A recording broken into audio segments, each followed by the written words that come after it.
Blood 31. Meanie.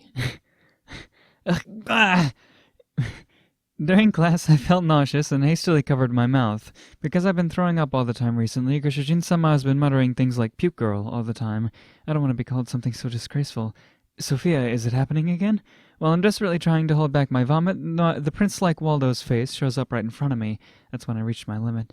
I'm now lying down on the bed in the school infirmary. Since I was scolded by Mayor's office, I've frequently been in the care of the school infirmary. It's not that my physical condition is poor, it's completely a mental problem. Starting with Waldo, it's painful to even face the boys I had to use charm on. I don't even know how I dared to interact with them in the first place, as until recently I could only see them as my natural food, but I can't do that anymore now that I regained my awareness as a human. Including my previous life, I had not had proper contact with others at all, after all. Much less with boys.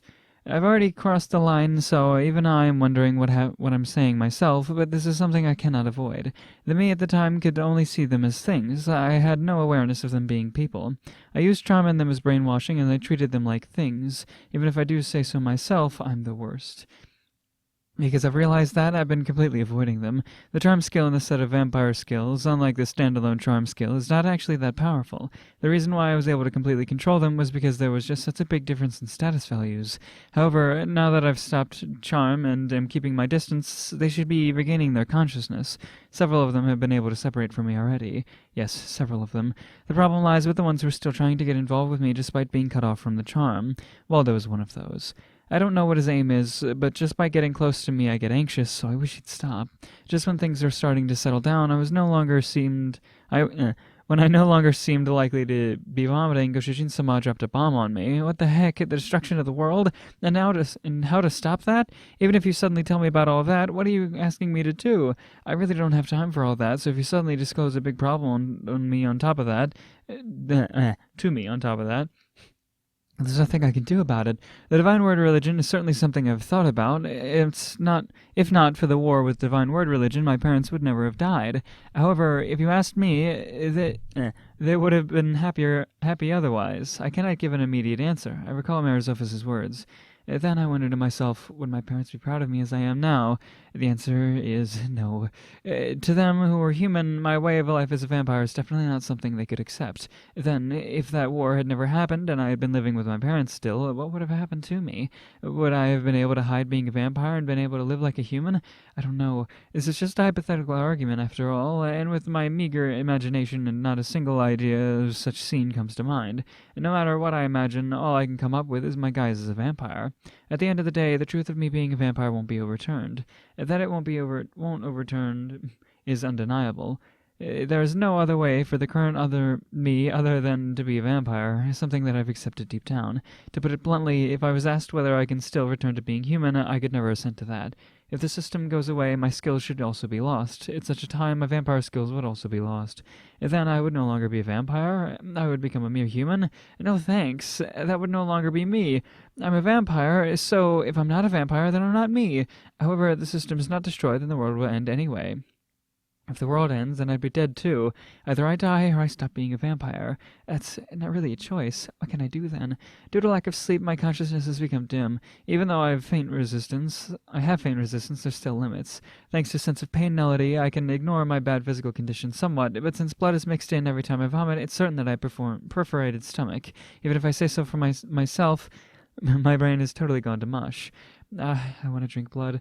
Since then, I haven't drank a single drop of blood. I'm a true ancestor, so even if I don't drink blood, I won't die anyway, and my status values won't drop. However, it's a matter of my feelings. If I don't drink blood, then it's like a human who subsists only on raw nutrients. Though you can live that way, there's no joy. Even if there's no influence on my status values, if I don't drink, then I get irritated and can't settle down. Feeling any better? It was only when I was spoken to that I noticed that there was a person next to the bed. Even if I feel bad, that's so careless of me. I'm fine. I reply while pretending to be calm. When I look up, as expected, I see Waldo. That's a lie. Nobody would accept that you have such a pale face. Except that when you have such a pale face. Waldo leans forward and looks into my eyes. Not only that, but he puts his hand on the bed as if to block me from trying to escape. What do you think you're doing? Do you want to drink blood? I couldn't avoid twitching in response. I was actually thinking that just now, after all, that after Waldo has been cut off from my charm, it seems that he's noticed my real identity. My throat gulps. The boy in front of me seems a sweet and delicious fruit. Due to my enhanced five senses, the scent of Waldo's sweat, his slightly raised body temperature, and even the sound of his racing heart can be heard. Even though he's cut off from charm, it seems Waldo is still weak to me. If it's you, I don't mind giving you everything. At those words, my rationality burnt away. Now I've really done it. Rather than returning to the dormitories, we stuck out from the campus and come to the mansion where Goshijin-sama stays. I'm feeling really refreshed. Waldo smiles wildly while saying that. Out of his mouth, long canines are peeking out. Yeah, I've really done it. In my overenthusiasm, I sucked too much blood. If your blood is sucked by a vampire, then you become a vampire. That being said, just by being sucked is not enough to turn you into a vampire. To become a vampire, then either the vampire who is sucking the blood has to think about wanting a retainer while doing the blood sucking, or you must explore after a lethal dose of blood is sucked. Expire. Either of those requirements must be satisfied. In this case, because I hadn't done any blood sucking for so long, I accidentally sucked too much blood. Thanks to that, Waldo's now a proper vampire. You're the son of a noble family, aren't you? If you become a vampire, that's obviously going to be a problem. What the heck am I doing by piling on new problems when I'm already inundated with problems? Really, what should I do? Shut up. While I'm writing in agony, I was kicked by Goshijin-sama. I want to cry. Okay, yeah. I'm looking at the waveform or whatever as I'm recording the audio, and it just seems too quiet. I've been making it louder every time I do it. I don't know how to make it louder while I'm recording that it won't peak, because whenever I do that, it looks like it peaks, because I have like a little thing that tells me when it's peaking. If I turn it up from the system, it tells me it peaks, but on the thing, if I turn it up, it never peaks. I don't know, whatever. I think it's fine for now. Nobody's complaining.